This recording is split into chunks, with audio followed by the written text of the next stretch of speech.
Well, hello, everyone. Welcome to the beginning of the last days. My name is Laura-Lynn Thompson, and you may know that I love to read from my dad's Bible at the beginning of each show. I miss him a lot. It's been a couple years since he passed away. And he has underlined from the beginning to the end of this Bible. It meant so much to him. And in Psalms 50, he's underlined this: out of Zion, the perfection of beauty, God hath shined. Our God shall come and shall not keep silence. A fire shall devour before him, and it shall be very tempestuous round about him. I love it. I appreciate the Psalms. You know, King David was the king over Jerusalem, 800 years before the birth of Jesus. So it's a fascinating study, historical accounts of what happened in that whole area. We're watching what's going on. We've reported in the last couple of days, 24, sometimes it said 26,000 Chinese migrants, along with all of the other migrants. Apparently, there's been millions that have literally come into the United States this last, 3 years under the Biden regime.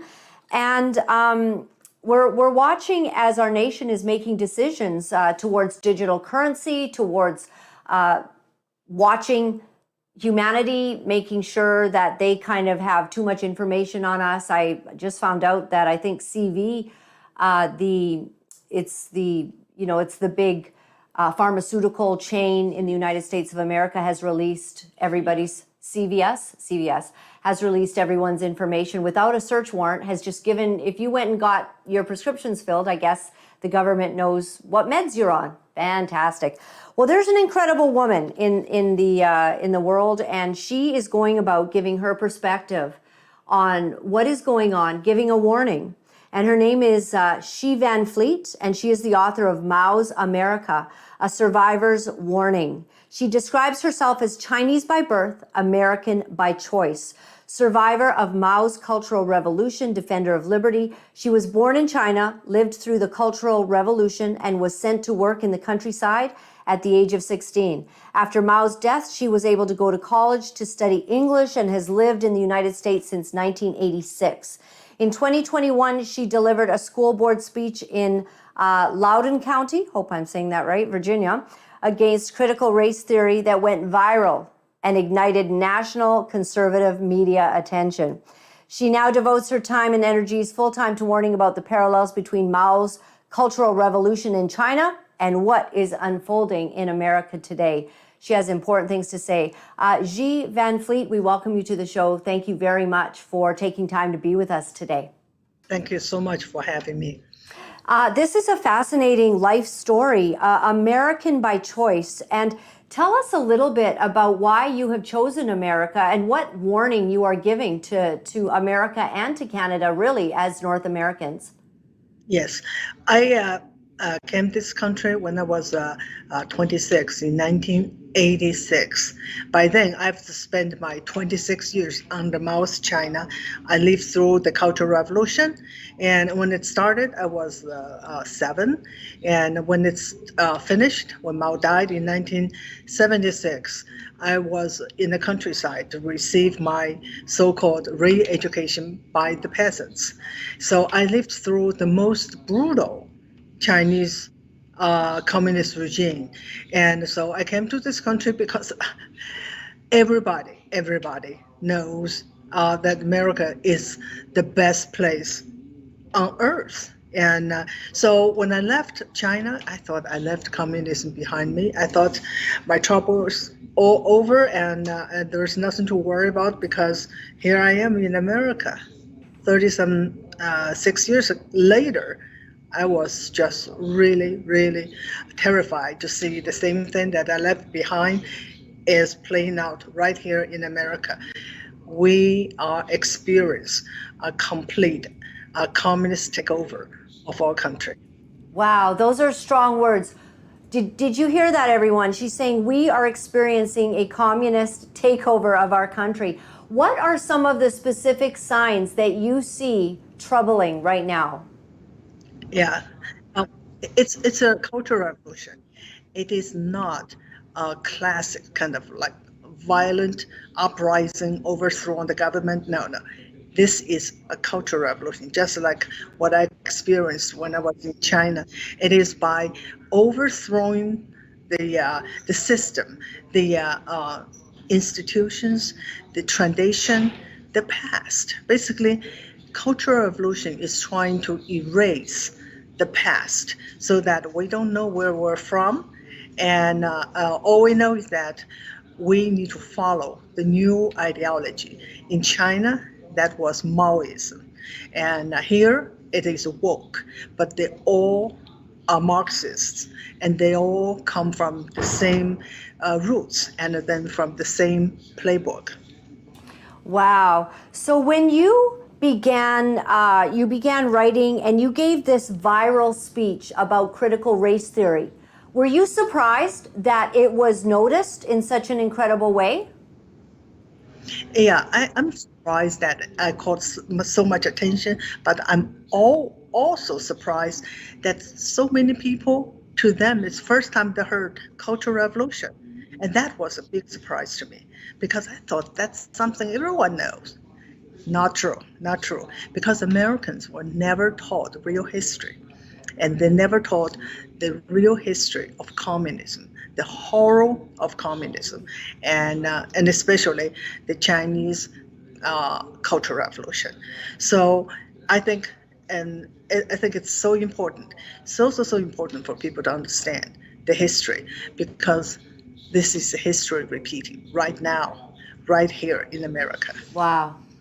I wonder if I could ask you some simple questions. Because, do you know, a lot of kids nowadays, like we're seeing a group of young people that are embracing almost communism. Like they'd first of all, they'd like to maybe get the, a paycheck every month for doing nothing. But it goes beyond that. They're not really understanding what communism is. So could you tell us, what is the worst part of communism as you lived through, and what you believe we have to be careful about? Yes, even today, most of the young people were taught communism was an economic system. It is about caring and sharing, and it's about the redistribution of wealth. Yeah, there's some truth in it, but what real communism is about is total control, total control of people's lives, where you can live, what kind of job you should have, whether you go to college, and how much food you should have. But more than everything else is they control your mind. They only allow you to have certain information, and they only allow you to say certain things, and they only allow you to think the correct thought. In Mao's China, that was Mao's thought. That was the only thought that we are allowed to think. Wow. So when you wrote this book, Mao's America, A Survivor's Warning, what compelled you to put yourself in right out there? Because have you felt in any danger at all for your life personally? Yes, it was terrifying for me to make the decision when after the speech at the Loudoun County School Board, and I thought that that's local, and as a resident of the county, I have the obligation to speak up and to the school board. But what I was not prepared was when the media started calling me. And I know that it's a giant step. Once I took that step, I basically would lose my privacy, and I would put myself out there and basically put myself in danger as well as people and my family. And there was a lot to be feared about. But I then tell myself, there is nothing more fearful than losing our country. If we lose our country, and we lose everything. So I said yes. I said yes to Fox News first, and after that, I become really a public figure, and that is not something that I thought I would ever do. And but I'm glad, because I know I have an important story. I know my story is important to American people, because My warning is not from my study or research or read some books. It is from my lived experience using the leftist terminology. Yes. Well, we thank you. First of all, a very heartfelt thank you for your warning, for what you are telling Americans, and for putting yourself on the line for that. We appreciate your sacrifice and thank you for that. As you are watching America, do you think that currency, that digital currency, is a problem as well? What is your thought on that? Oh, that is the. I tell Americans, if you want to know what's coming to America, look what's going on in China. The elite, the globalists, they all want what they call the China model. In most China, they control every part of people's lives, but now they have better tools to do that. That's the technology, the AI technology. Now they can control every person's thought. They could control people before they even make a move. And so I just talked to someone from China last night, and he said the currency, the digital currency in China could control where you buy your food, which restaurant you are now allowed to spend your money. And they can determine that if there are 3 restaurants, you could only go use your digital and currency in 1 or 2 or whatever. And if they feel like you're a threat to their regime, they can turn it off. So you cannot survive.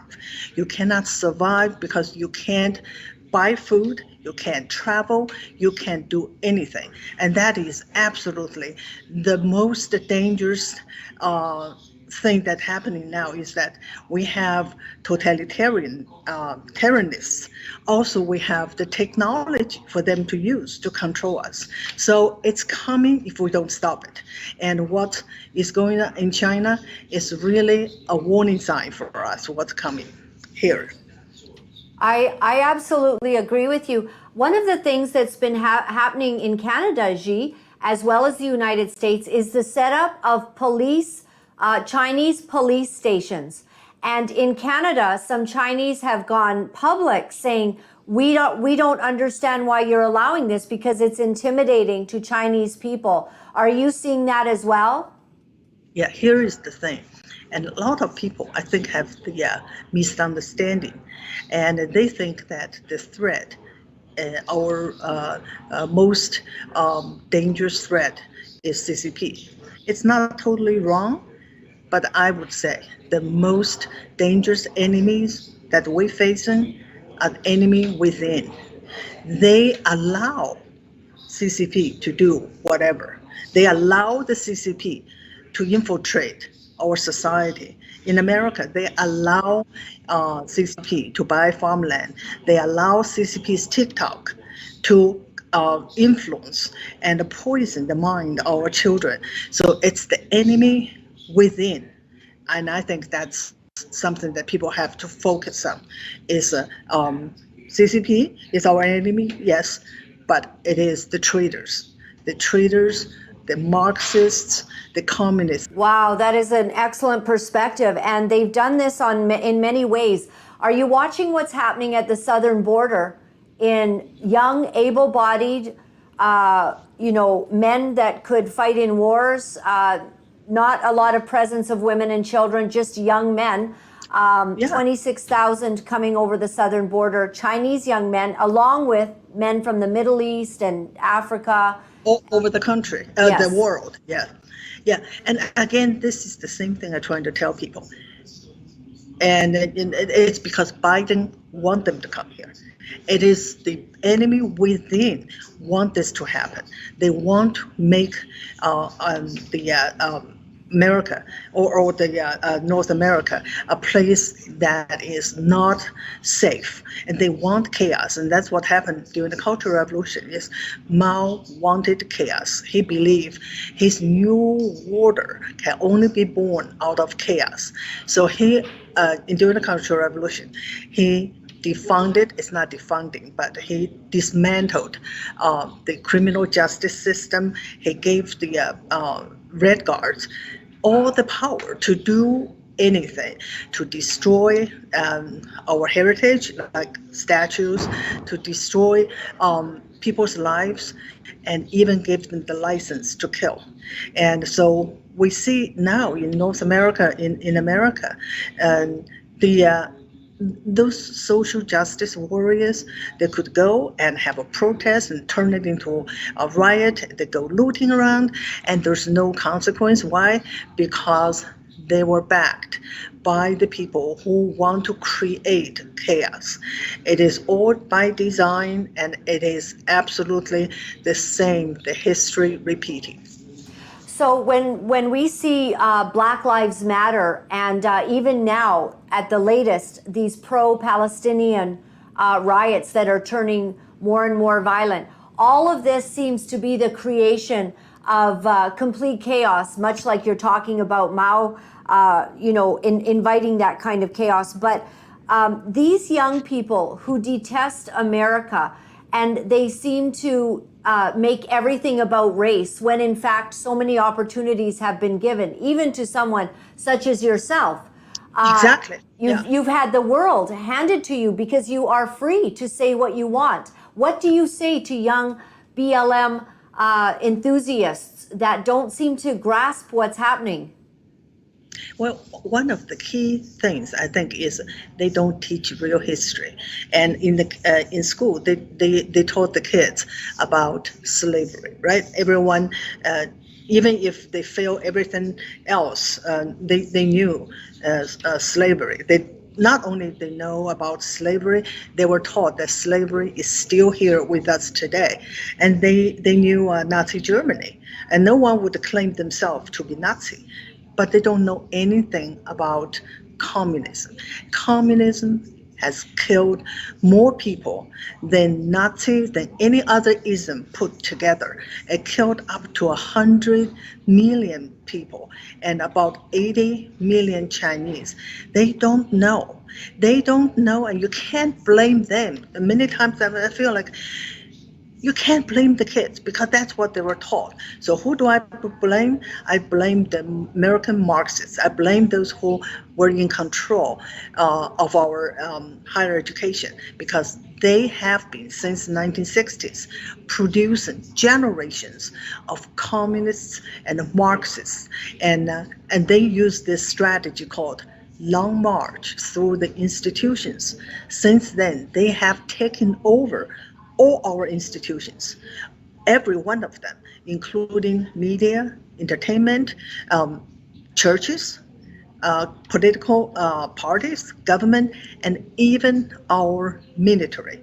They absolutely infiltrated every part of our lives. And now we have the young people. They absolutely wear the lens I call it the Marxist worldview. They see everything through the lens that they were taught of oppressors versus oppressed. They don't know what's right or what's wrong. They don't need to know. They don't even need to think. They only need to know who is the oppressor, who is the oppressed, and off they go to the street, demonstrate. And so right now, they, according to their little formula, Marxist formula, the Palestinians were the victim, and then the Israelis are the victimizers. And then because of that, anything can be justified. All atrocity can be justified. All violence can be justified. They think the way the Red Guards thought. Or they don't even think, because Red Guards, they're incapable of thinking. They just follow the orders. Wow, that is so enlightening. And so I want to ask you then, Xi, as you see this and you have such an understanding of what is happening, what do we do? Can we fight this? How do we speak out? Yeah, people ask me this all the time, and I ask myself all the time, what do we do?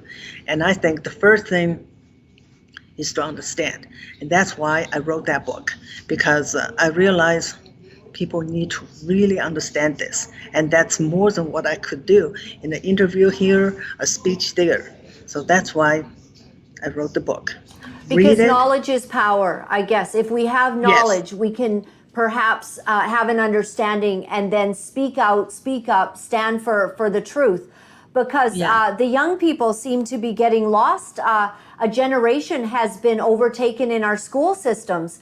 And Yeah. when you have seen these presidents of universities like Harvard and MIT not be able to call terrorism terrorism, that is very terrifying to us. Absolutely. That's why I think the first step is to understand, and then we have to expose. You don't just read the book, you understand, and then you have to share it and talk to the people in your circle of influence. We have to share it. We have to wake up as many people as we can, and then we have to take action. I was never involved politically. I've been here 37 years, I think, by now. I was never politically involved, never tried really to understand the issues. For the most of the time, I went to vote in the presidential election without really understanding the issues because I was busy with my other things. I'm busy with my life, and now I realize that's what happened when we pay no attention, when we are not involved. And like people like me grew up in South China, we were not citizens. We just never participate in anything. And a lot of people do the same coming here. They just said, I'm not interested in politics. But that's what happened when you are not paying attention. We are citizens. We have rights, but then we also have responsibilities and obligations.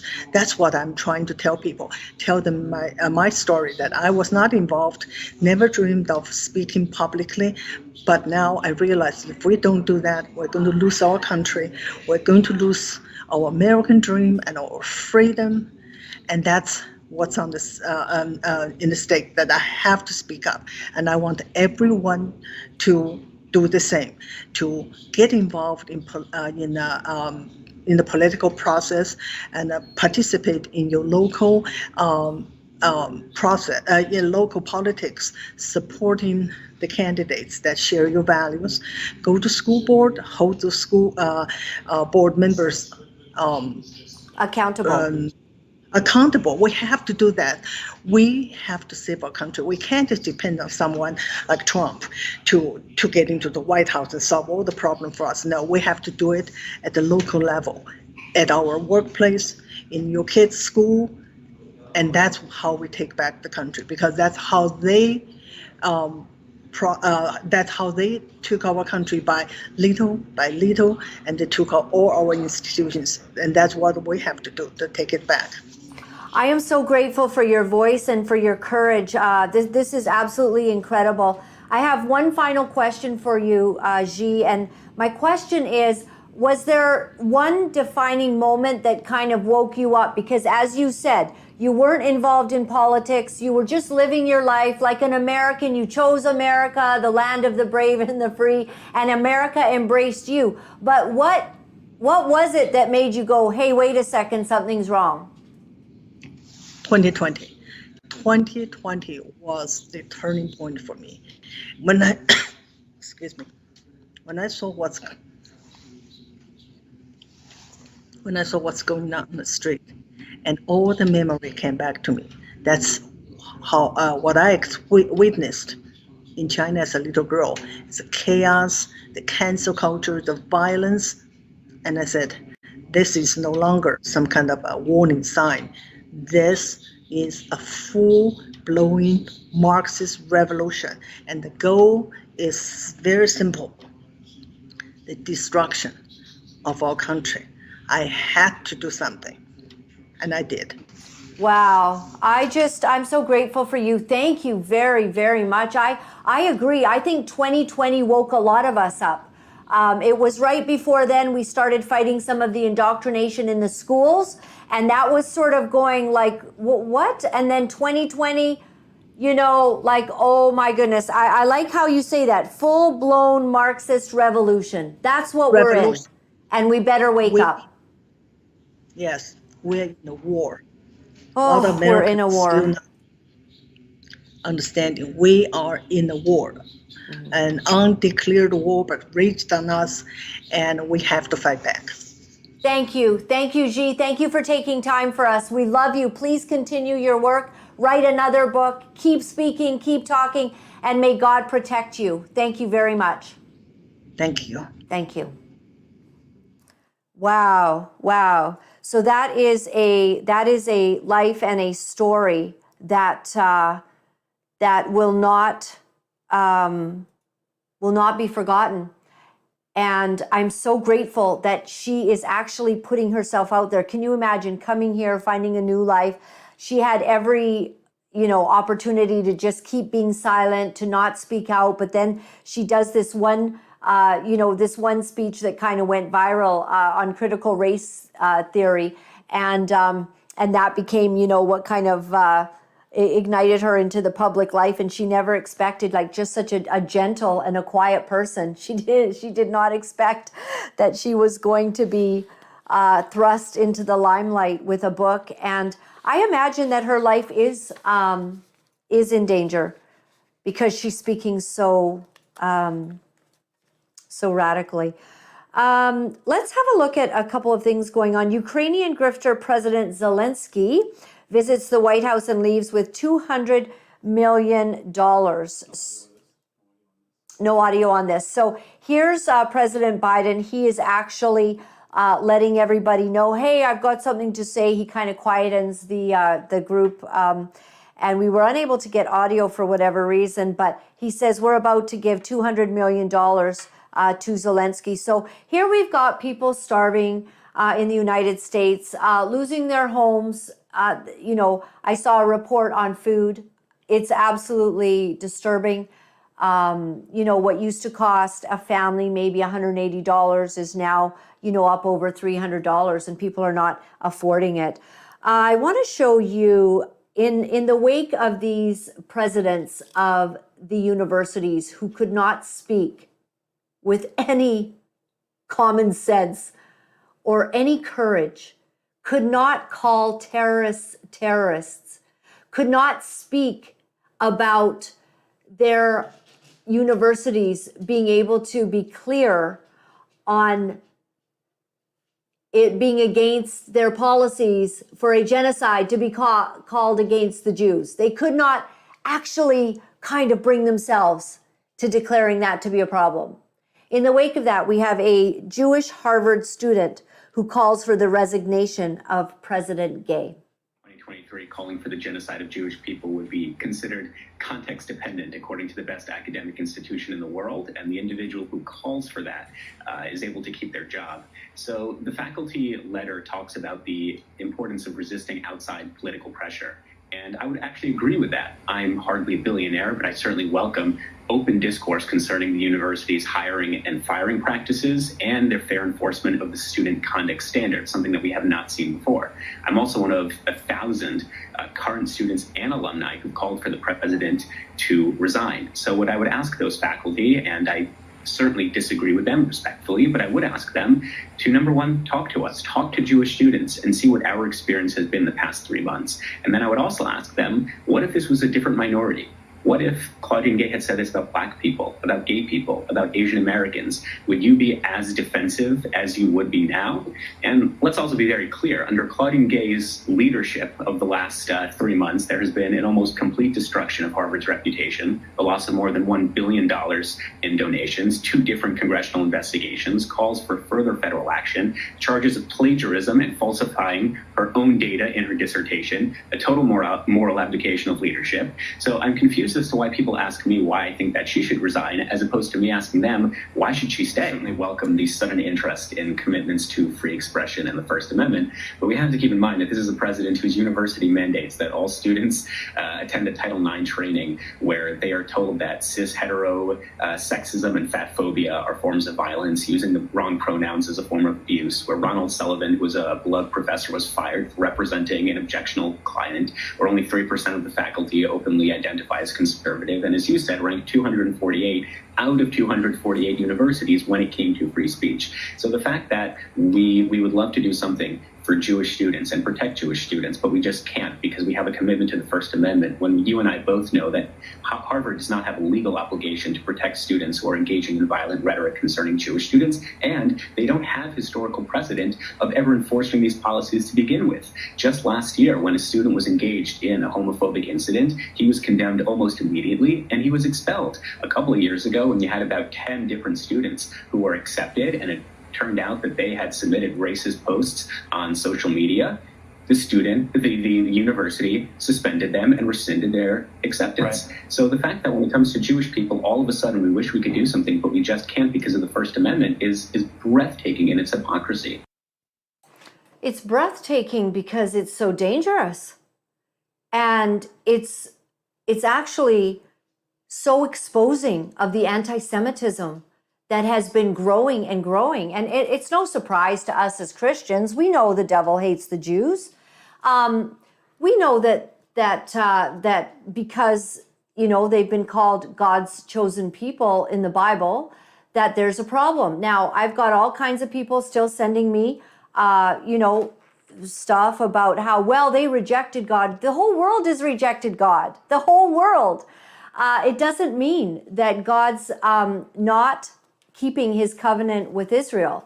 Also, I would just have to say, if God is not merciful to the Jews, you understand that many, many Jews are Messianic Jews, right? They have received Jesus. At no time do I believe that Jews get to go to heaven just because they're Jews and they don't receive Christ as their personal Lord and Savior. I don't believe that. I believe that the only way to heaven is through receiving Jesus Christ as your Lord and Savior. That's the same for any Jew. Looks like Soros is probably going to hell.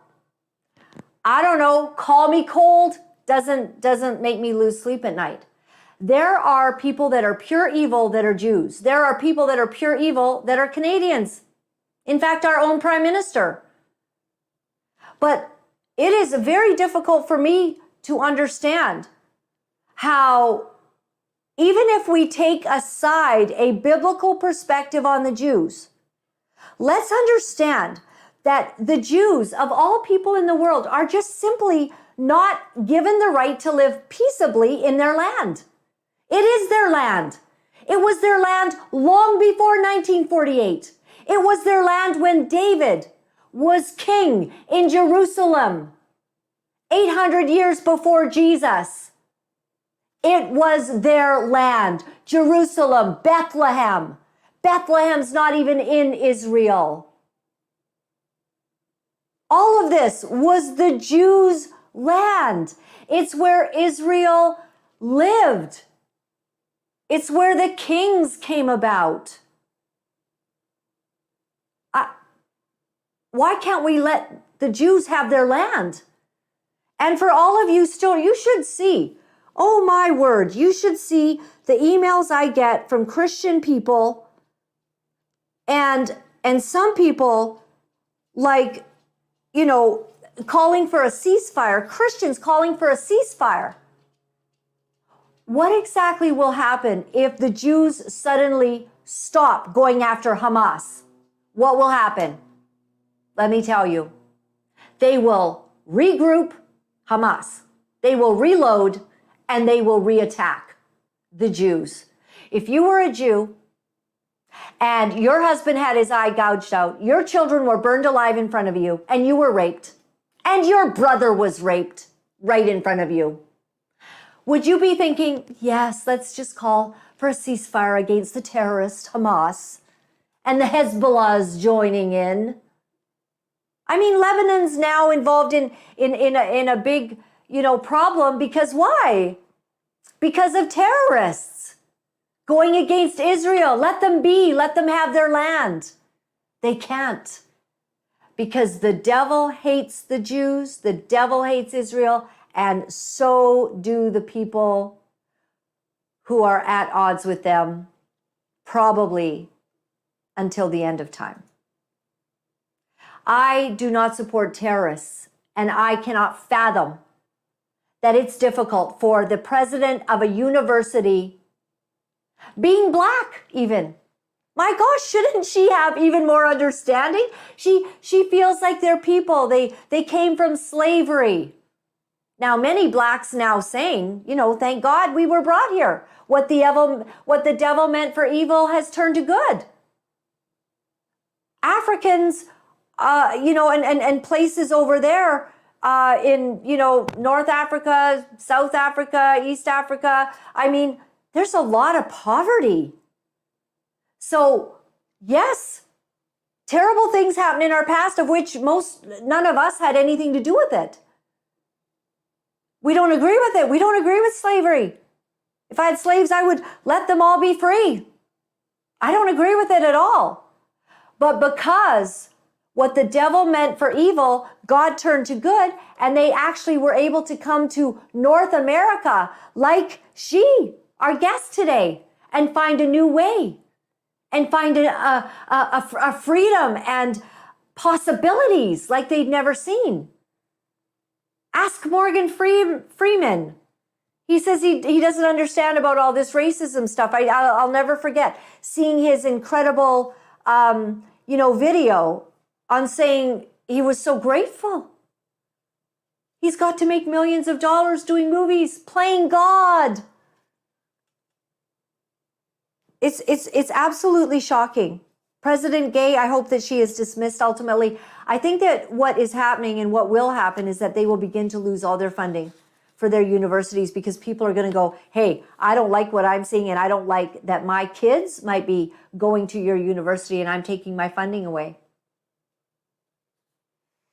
So Piers Morgan had an interview with an NHS doctor on his support for Hamas. This is fascinating.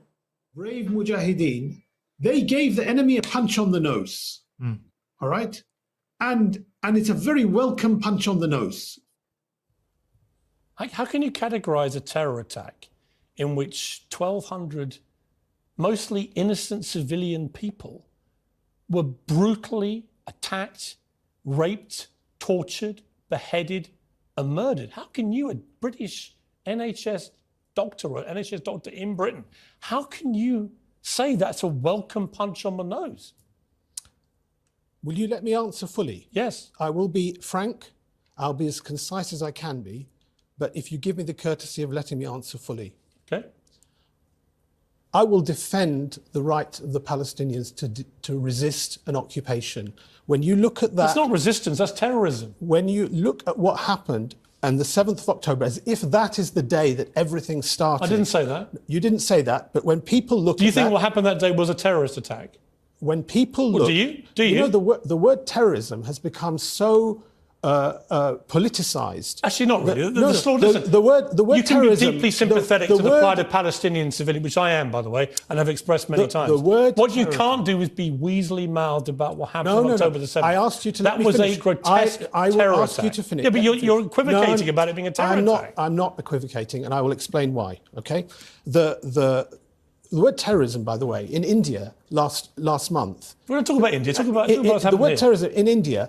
People who supported the Australian cricket team have been arrested under terrorist offences. In the West Bank, people who are have been told, if you reveal what happened in the prisons, you will be arrested on terrorist charges. Do you think what happened October the 7th was a terror attack? It's a Did resistance. you say no? It's a resistance. Not a terror attack. Piers, and it's You're an NHS GP. If, I'm asking you to let me finish. If, right, our Islamic standard in conflict, in warfare, our Prophet, peace be upon him, sallallahu alayhi wasallam, he said, you can't kill children, you can't kill women, you can't kill the elderly, you can't mutilate. Hamas did all that. If anybody did that, What do you mean if? I say if because... They literally broadcast it on their own streaming platforms. Well, I'll tell you what a lot of us saw. Hamas broadcast it merrily to the world. And here's us doing these terrible things. And what do you mean if? What many of us saw on that day were videos coming out showing people saying, we will not harm women, we will not harm children. Do me a favour. No, that's what... Doctor. I'm saying that. Resistance is a right in Islam. It's a right in international law. It's even a right that Churchill said in his History of the English-Speaking Peoples, that is, he actually wrote in that book, it is a primary right of men to kill and die for the land they live in. You literally read me a description of what people who follow Islam are not supposed to do. Yeah. And Hamas did all of those things. But your response is to say, well, hang on, I've seen videos of them saying, we don't want to do that stuff. No, yes. I find that pretty offensive, Doctor. We all know they did it because they boasted to the world with their own videos what they were doing. I find it amazing that respected journalists like yourself have seemed to have suspended their critical faculties. No, I'm believing what Hamas wanted me to see. Well, you're believing what you saw. What Hamas themselves broadcast to the world because they wanted to take great glee in what they've done. There's no ambiguity. I don't know what color the sky is in this person's world. And what's so shocking is this is a national health system doctor in the UK, lives in the UK, is in the UK. And this gentleman cannot call what happened October 7th a terrorist attack. And let me tell you, everyone, Canada, wake up. A lot of the people living around us can't call it a terrorist attack either. They justify everything. The rapes of men and women, the beheadings, lighting families on fire, and it's all justified. And they're living among us. And I'll probably be called an Islamophobe. I'll probably be called something horrible at some point. Not yet, because right now there's kind of it's an interesting time where mainstream media is still on the side of a democratic country in Israel, being in the Middle East, and they're still supportive of that. And yes, most people with half a brain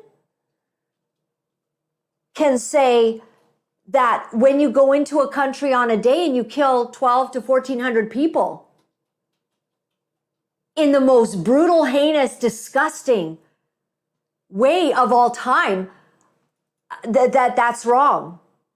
Except maybe if you're the president of universities, you seem to be confused about free speech, if we can say free speech. But like that other gentleman pointed out, if you were to speak about a people group in any other people group in this way, calling for the killing, the out and out destruction of any other kind of people group, then we would get to see how quickly they'd stand up.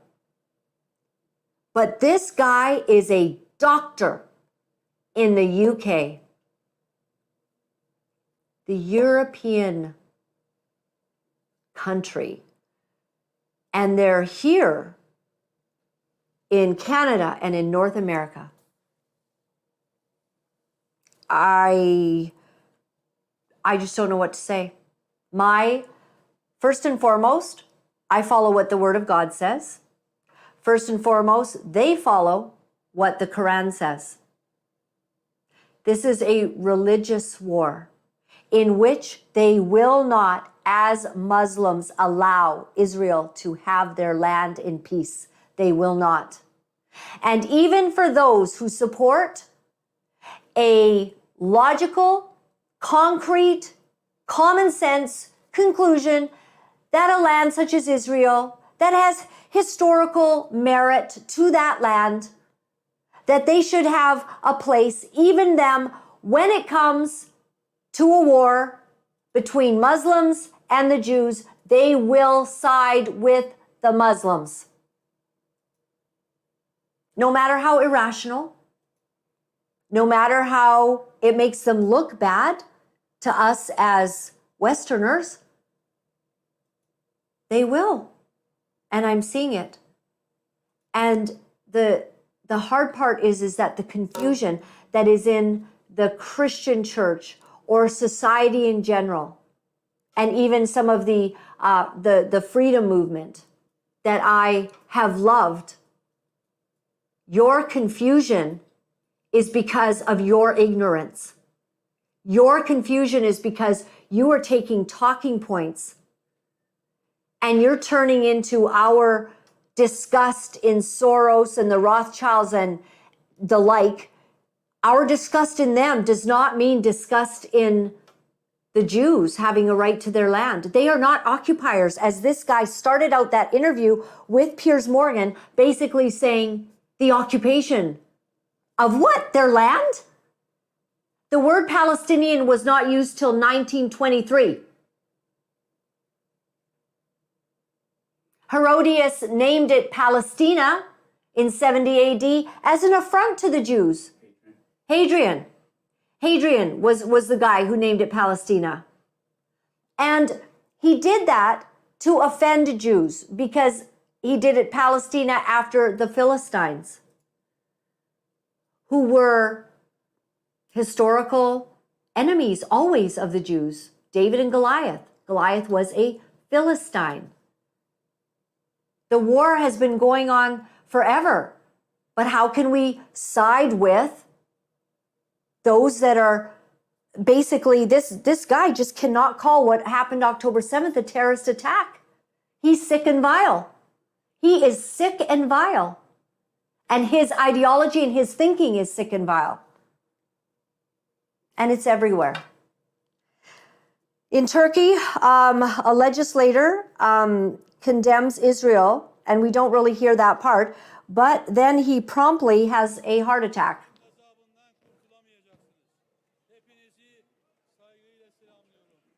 It's not very long, and there he goes, down on the ground. But his words were basically condemning what Israel is doing. I don't know how we condemn what Israel's doing. If you lived in Israel, would you not want them as a country and as a government to fight for you? What's wrong with everyone? A CNN report on how families of Jewish hostages were not invited to the White House menorah lighting ceremony. This is a Hanukkah reception that the White House is hosting tonight to celebrate the fifth night of Hanukkah, hosted by the president and the first lady. And what one of the family members of the families that have their family members that are missing in Gaza, still believed to have been abducted by Hamas on October 7th, they told me that they had reached out to the White House because several of the families were in town this week, had asked for an invitation to this event, but that they ultimately did not get invited. The White House did not respond to a request for comment. Look, these are family members that are desperately trying to bring attention to the fact that there are still 8 dual American citizens that are still missing, that are still unaccounted for. Obviously, the formal negotiations to get more hostages out, we saw those break down earlier this month. So there are a lot of questions right now, and these families are very desperate for any kind of news, any kind of movement that they are seeing from the White House as well as the Israeli government on how their family members are going to get out, Jake. So it's interesting to me that one of the things that I kind of hear, I kind of have a purple glow to me today, JT, I've noticed. That's really special. Yeah. Do you see it? I have a purple glow. It's interesting to me that people say, oh, okay, Laura-Lynn, well, then you're on the side of Trudeau and Biden in support of Israel. Well, a clock can be right twice a day. But where will you stand when they do turn against Israel?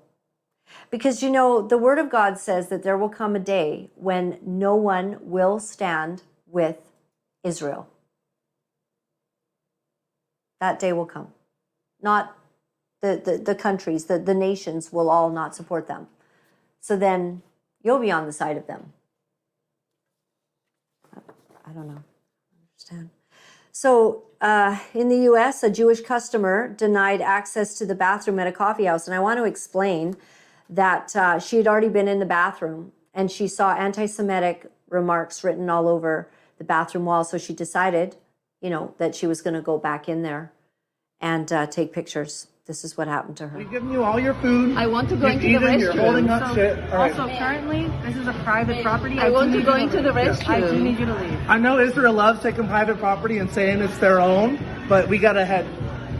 You're not going to let me You're go also into the misgendering restroom? them, so I need you to leave. I want you to go into the restroom. I need you to leave, please. I was patterned here and I have a right to go into the restroom. And we have a And right I'm to asking refuse you to service. leave. Yeah, but I need to go into the restroom. I'm asking you to leave. No, you need to let me go into the No, we don't. restroom. I don't. I'm asking. I'm a patron here, and I need to go to the restroom. I'm kindly asking you to leave. No, I will not be going to leave. I'm kindly asking you to leave. Okay? No, I want to go into the restroom. That's fine. You can use our restroom. We have a restroom next door. You can use No, our I want to use It's a this one. restroom. It's a no. I should not be excluded and other people They allowed. are clearly saying no. I want to go into the restroom. And what is standing here going to do? You're not going to let me into the restroom? You can use our other restroom. if We you have like. another No, restroom. I want to use this one.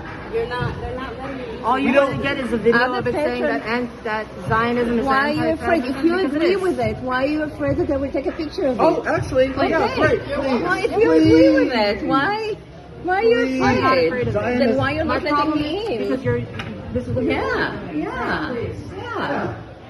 Yeah. History didn't start in 1948, lady. Free Palestine. Now, Free please leave. Palestine. It's always. Please leave. Thank you. It's always. Yeah, great. We love it. Thank you very much. Yes. Thank you. Thank you very much. God help that young man. So do you see the rank hatred and mistreatment? Obviously, older woman. So they were fired. Good news.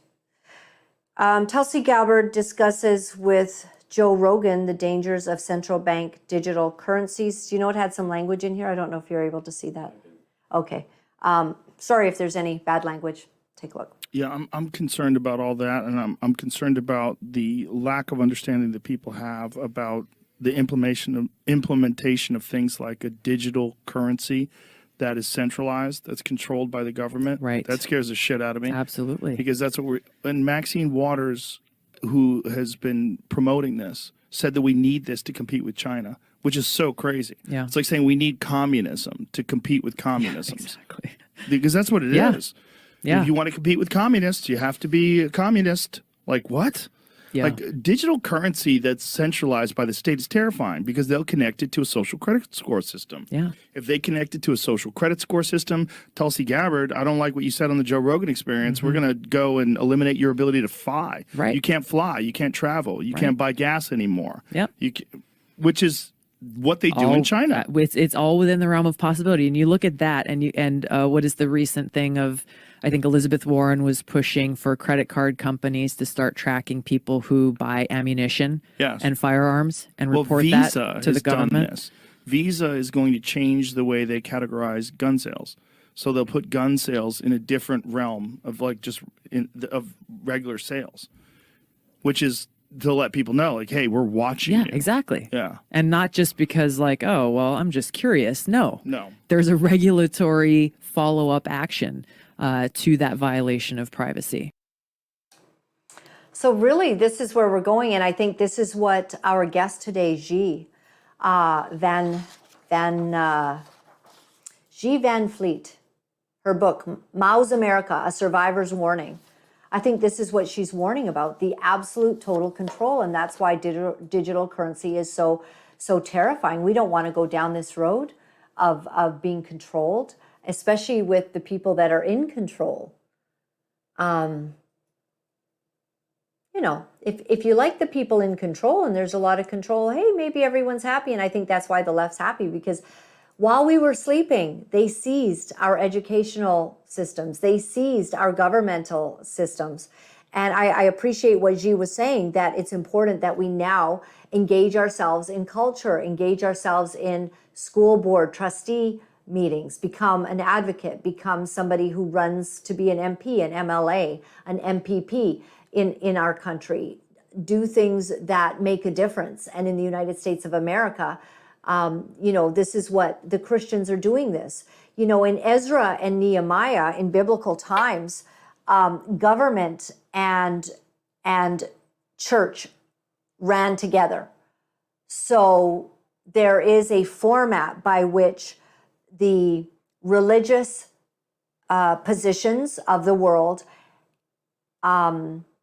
they inform government, how government will act.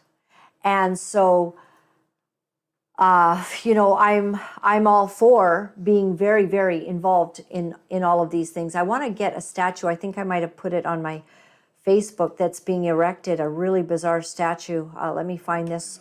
Let's, you know the one. Let's do the final clip then with the House Speaker Johnson. Is it? Yeah, let's run that clip. Take a look. Thank you all for being here. Just had a good meeting with President Zelensky. I reiterated to him that we stand with him and against Putin's brutal invasion. The American people stand for freedom, and they're on the right side of this fight. I have asked the White House since the day that I was handed the gavel as Speaker for clarity. We need a clear articulation of the strategy to allow Ukraine to win. And thus far, their responses have been insufficient. They have not provided us the clarity and the detail that we have requested over and over since literally 24 hours after I was handed the gavel as Speaker of the House. And so what the Biden administration seems to be asking for is billions of additional dollars with no appropriate oversight, no clear strategy to win, and none of the answers that I think the American people are owed. I have also made very clear from day one that our first condition on any national security supplemental spending package is about our own national security first. The border is an absolute catastrophe, and this is because of the policies of this White House and this administration. We had 12,000 illegal crossings on one day last week alone, on Wednesday. We have almost now 280 known terrorists that have been apprehended at the border. None of this counts the gotaways. If you add the numbers up, it's almost 7 million people who have been encountered at the border just since President Biden took office, and at least 2 million gotaways. This is twice the population of my state of Louisiana. Fentanyl is the leading cause of death for Americans age 18 to 49 in this country. Fentanyl poisoning, because it's allowed over the border. We have human trafficking and all the other terrible things. In the last 3 months, October, November, December alone, we've had more illegal crossings at the border than in any entire year during the Obama administration. The American people see this, they feel it acutely, they see all the terrible societal ills that come from this, and it must be addressed. So I've made this very clear, again, from the very beginning, when I was handed the gavel.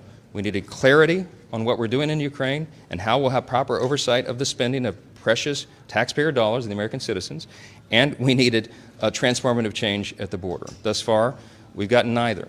The Senate has been MIA on this. The House passed H.R. 2 6 months ago, more than 6 months ago. It's been sitting and collecting dust on Chuck Schumer's desk. I have told him personally, I've told the National Security Advisor, the Secretary of State, the Secretary of Defense, that these are our conditions because these are the conditions of the American people. And we are resolute on that. It is not the House's issue right now. The issue is with the White House and the Senate. And I implore them to do their job because the time is urgent and we do want to do the right thing here. With that, So what a problem that we have. I mean, the security on our borders, and I actually have another interview I'm doing today that you guys will probably be seeing just in a couple of days, on security. And it's just shocking to me that all of our countries are so ill-concerned with their own people. How can they not care about the homeless in North America, the homeless in Canada, those that are struggling, those people that are not able to actually eat, and we're sending all of this money over to the most crime-ridden country, basically in the world, and that's the Ukraine.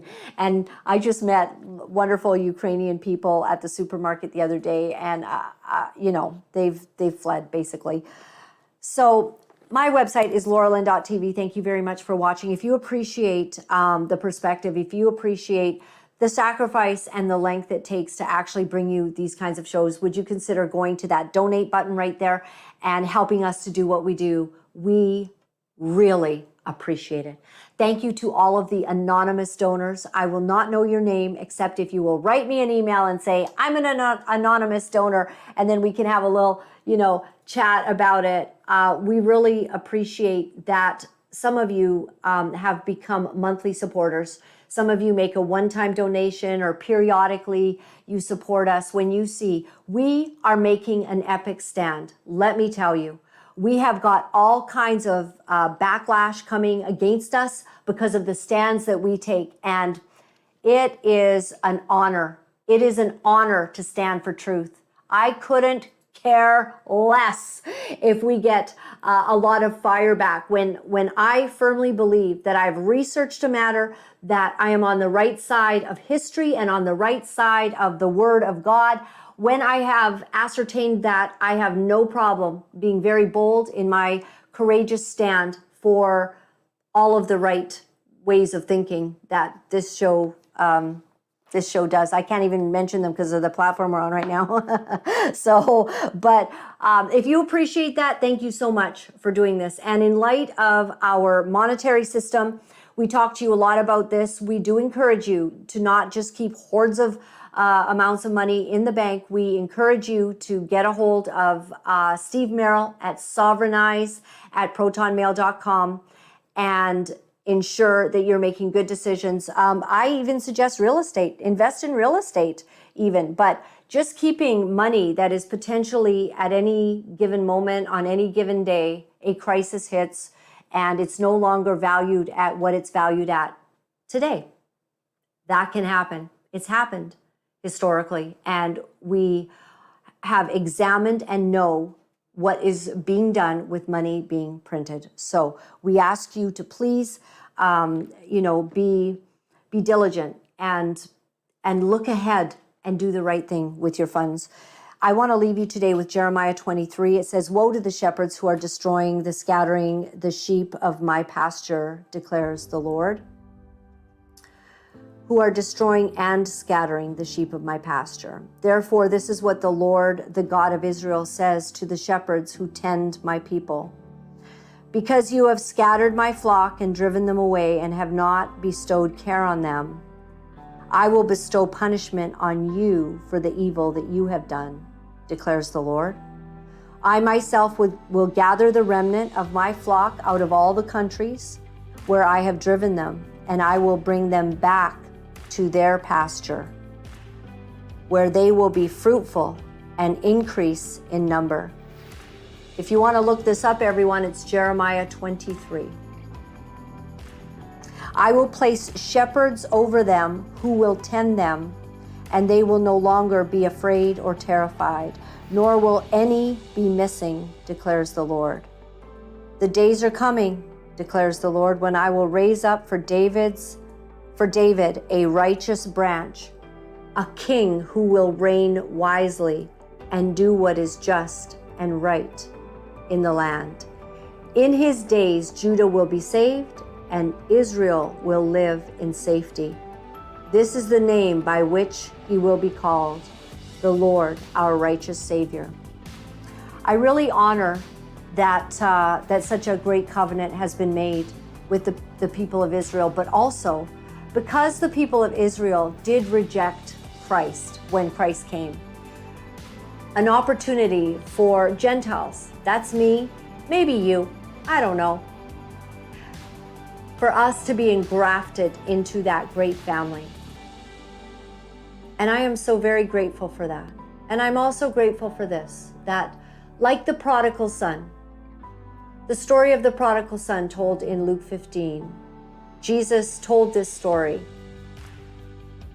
of the son who leaves home, who rejects his father, who takes the inheritance and squanders it on prostitutes and wild living. Sounds like Hunter Biden, doesn't it? So there's hope for Hunter Biden too, if he'll come back, but let's not hold our breath. The grace and mercy of God is so magnificent that he offers grace to those who have rejected him, even to those who may have crucified him. And that's why we must be very careful with our assault on Jews or the anti-Semitism that is rising in our nation, that we not be caught up in any of this. We shouldn't be against any group of people for their color of their skin or anything like that. A nation, any kind of racism should absolutely have no part of our lives. And that's the beauty of North America, where incredible people who are brilliant of any color race, or creed can find themselves doing great things. And that's why I love this land. The problem comes when our ideologies are different from one another, where what one person believes equals the mistreatment of another people group.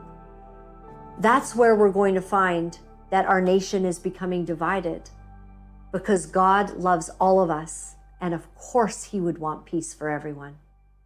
We pray for that. God bless. You know, it's not easy to deliver the truth of what our sick world is doing, but for some of us, we feel that we have no choice.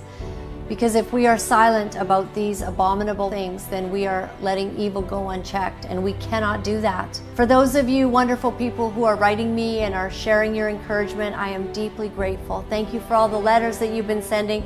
Thank you for the donations and the support. I found out that in order to speak the truth, you have to become very, very strong. If you would go to my website at www.laura-lynn.tv, you'll find all of the ways that you can contact me. Remember, my friends, all is well. All is well. Thanks for joining me.